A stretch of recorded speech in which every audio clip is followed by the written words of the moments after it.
What's going on, guys? So today I am out here at Explore USA RV Supercenter in Rockport, Texas, and we're going to take a look at this absolutely cool Montana High Country mid-bunk fifth wheel. Now, you guys probably know that the High Country is the lower cost version of a Montana. It's kind of their step into the Montana line without spending as much as you might spend on a normal Montana. That said, though, when it comes to mid-bunks, I actually prefer the way the High Country model is laid out, and I think you will too. So hang tight, I'll be right back.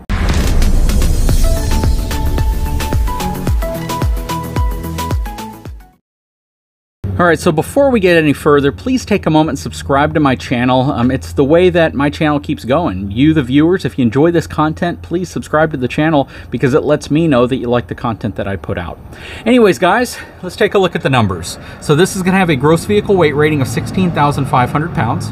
It's going to have a cargo capacity of, a little hard to see, 2,640 pounds. This is going to have G-rated tires and run out twin 7,000-pound axles. So in my opinion, something like this, if you're going to tow it behind a vehicle, it needs to be at least a 1-ton vehicle or greater, single or dually, but you're going to want to have about 3,500 to 4,500 pounds worth of cargo capacity to be able to support the weight. Closer to 4,000 pounds of cargo capacity is going to be really where you want to be.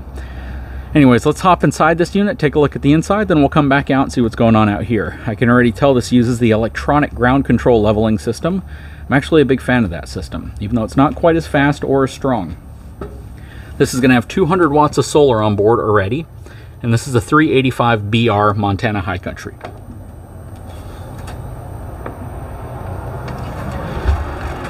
Alright, before we go inside, nice friction hinge door, keeps the door from blowing around. Screen door assist. So this is a Lippert product that just allows you to open the screen door a lot easier. All right, stepping inside, we'll pass by the mid-bunk here in a little bit and talk more about it. This is the kitchen and living room area. So mid-bunks are typically a rear living room type floor plan, but with a mid-bunk thrown in the middle of the RV. Very cool. I love the countertop right here. Great spot for a coffee maker. Your power is usually going to be up here. Nice little niche right there to be able to put stuff in. This does not use the magnetic style pulls or holds right here, but you know what? They're so much easier to open whenever I'm walking through an RV. They are not soft closing cabinets or drawers probably. Yeah, the drawers are not soft closing either. These are areas where you pay a little less and you get a little less because of it. Nice pantry space.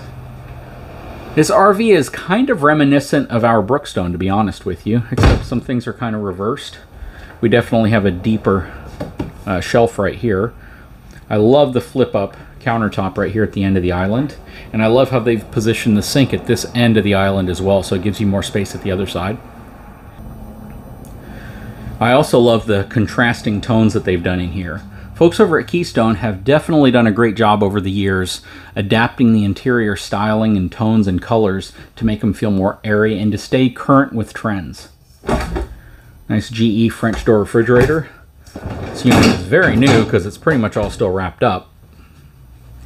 You have a GE really nice residential microwave. It is not a convection microwave though. Nice storage cabinetry. Nice Suburban 3-burner stove and oven combination. Dual basin sink right here. 4 drawers plus some storage underneath. On a full Montana, they'll light up some of those areas when you open up cabinets. They also have a slightly upgraded faucet, even though this one's pretty nice because it has a sprayer that pulls out. It's back. It is textured, though it's not real tile. Nice TV in the wall. That's really nice. So that's really textured, even though it's not like a real stone or wood material. Nice small panoramic fireplace. Probably have your sound system here, which you do. Nice speakers mounted on each side of it. Cabinets up top. You have your sleeper sofa right here. Folds out into just about a king-size bed, which is really nice. You have your blackout blinds here. These are just the blackout blinds, not the screens. But this is a feature you used to not be able to get in RVs, so, or at least you couldn't get in your lower cost RV. Up here you got more cabinets. You got 2 AC units. in this fifth wheel, one in the bedroom and one here in the living room space. Plus you have your theater style seating right here. Nice large windows all throughout here. This is one of the perks of a rear living room style floor plan, is that you get a ton of windows. I mean, just count them. 1, 2, 3, 4, 5, 6, 7, and then of course 3 of them being absolutely massive windows. So you get a lot of lighting coming into a unit like this. And in some cases you even get a window over the stove. So this has a interesting style seat. So this is booth seating versus a traditional freestanding dinette, which is really nice. Some people really prefer this style of seating because oftentimes you get extra storage underneath them, which I got to figure out how to access if it is. And this can also turn into a bed. Let's see here. So this seating, okay, there it is. It lifts up from that side. There you go. Little strut arms hold it in place. Everybody has their own little way of doing this, so you just have to figure out how they do it. Very cool. Price on this unit has an MSRP of $102,431, which means the sale price on this unit is going to be significantly less than that. So that's not the price that you would pay for a unit like this. It would be a lot lower. You just have to call them. And then more cabinets underneath here. Okay, so you got your thermostat, max air vent. Let's check out the mid bunk. So here is your air conditioning vent coming into it, and the reason why it's designed that way is because it has to funnel through this little piece of wood right here to get to that. Mid bunks are often a relatively difficult room to cool or heat. There's your heat registers down there. You got a nice little office table here, a nice little place to do homework for a desk, and then you have your wardrobe storage here as well. And then a love seat in here that folds out into a bed. Would have been nice to have a bunk above it, simply because it would give you extra sleeping accommodations in here. Very nice though. All right, let's work our way upstairs. Well, before we do that, let's take a look inside of this cabinet. So you have all your controls, plus you have some extra storage space in here as well. You have your ladder to get you up to the loft. So the mattress in here, I'm assuming you get 2 of these, maybe, but there's only 1 in here right now. This is your heat vent, place for TV. At least you have power here, even though there's no cable connections. So they've kind of stripped down the loft area. It's more of an entertaining area now if kids just want to play up here or just sleep up here because, yeah, you don't have a TV connection up here anymore, even though you do have some power. So you can plug in like an iPad, something like that. So big difference between this and the full Montana or the regular Montana, you get all of that stuff. Okay, stepping into the restroom. Nice undermount sink, nice solid surface countertops, good sized medicine cabinet, good sized shower. I mean, 1-piece frontline shower. Does not have an upgraded sprayer, but you could easily add one. Porcelain foot flush toilet. Plus you have your cabinetry here for your toiletries and towels and things that you need in there. 3 drawers and the cabinet right there as well. These pull out further too. All right, stepping into the bedroom. You could actually call this the master bedroom since there is a mid bunk. King size bed. You have some nice end table storage way up top. I do wish that they would have put some shelves down here as well in case you have coffee or tea or something like that, a bottle of water. You can have a place to store it as opposed to reaching way up above your head to put it up there. Because for folks like my wife, she would not be able to reach up there to grab something very easily. You have your power connections right here. Would have also been nice to have USB connections there. You have your thermostat for your AC here in the bedroom. And then behind me, you have your wardrobe, 2 large drawers and 2 smaller drawers. Nice and deep as well. Plus a backer for your flat panel TV up here, as well as your cable and power connections. Okay, taking a look inside of the front closet. So, it has a good amount of space, to be honest with you, plus a nice heat duct in here. Clothes rod hangers for your clothes. Place for your shoes, a lot of space on the floor, and you have a spot for a washer and dryer in here. So this panel is covering up your drain line down there. So your washer and dryer would just tuck in right next to it right here. Very cool. Anyways, let's step outside of this unit and see what the outside's all about. Okay, starting from the front, working our way back, you got the Road Armor. This used to be the Rotaflex pin box, so you have the rubber bushing right here. This moves back and forth and helps dampen some of the chucking or vibration from the trailer to the truck or the truck to the trailer. This has the ground control electronic 6-point auto leveling system. This is where a generator prep would go. And then on this side,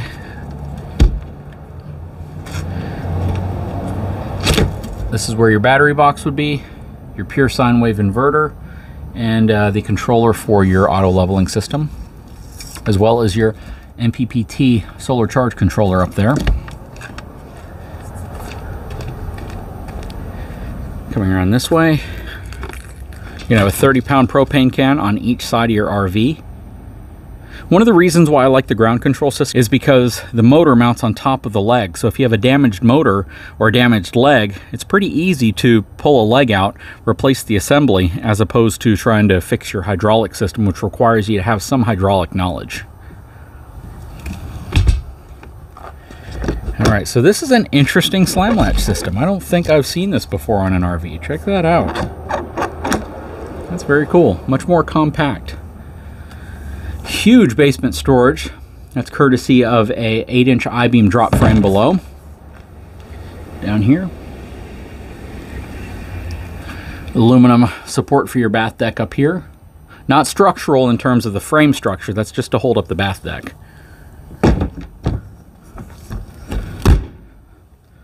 Another interesting slam latch right here. Again, very cool. I am not familiar with that slam latch. Not sure how long they've been out in the industry, but it's definitely pretty nice. All right, so you have some storage out here. You have a little 2-burner cooktop as well as a micro refrigerator. Would have been nice to see an outdoor sink. They do have a little cutting board right here that slides out, which is pretty convenient.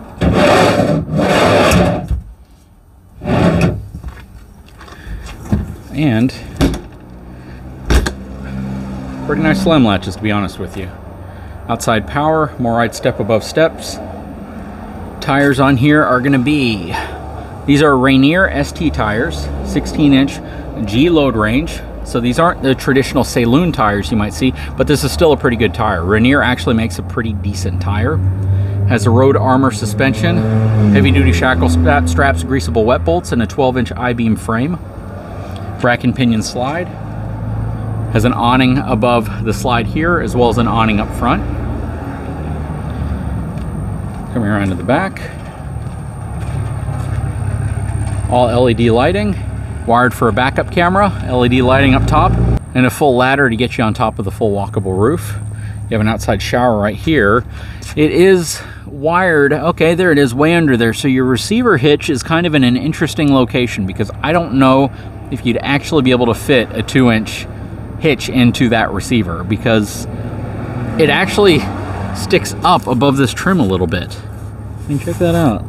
That's kind of weird. You do have controls here though for your trailer brake lights, though I would never recommend towing anything behind a fifth wheel. 50 amp connection. Rack and pinion slide on the kitchen slide out. Schwintek slide on the mid bunk. There's your sewer connection down there. You can see where your 8-inch I-beam frame butts up against your 12-inch I-beam frame. Coming around this way, outside of your furnace, outside of your water heater. Opening up your other basement entry exit. It's on strut arms. I do wish they would go up a little higher, because you're going to be ducking down underneath this if you need to access anything in here. Your water panel right here. I like that it's nice and sealed off. Prevents water spills from occurring in here to getting into this space, which you don't want.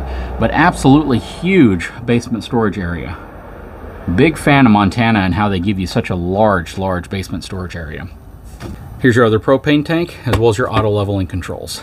And then a Schwintek slide up here. Anyways, guys, what do you think of this Montana High Country mid bunk? I'm a pretty big fan of the layout. I really am. The amenities, you can definitely tell where the high country is a step beneath the standard Montana in terms of amenities. But again, the layout of the interior of this, especially the mid-bunk interior, I kind of prefer over the standard Montana. If you haven't checked one of those out, you definitely want to check out the mid-bunk Montana that I've reviewed before. Anyways, guys, if you haven't had a chance, please take a moment, subscribe to my channel, give me a thumbs up, and we'll talk to you again very soon.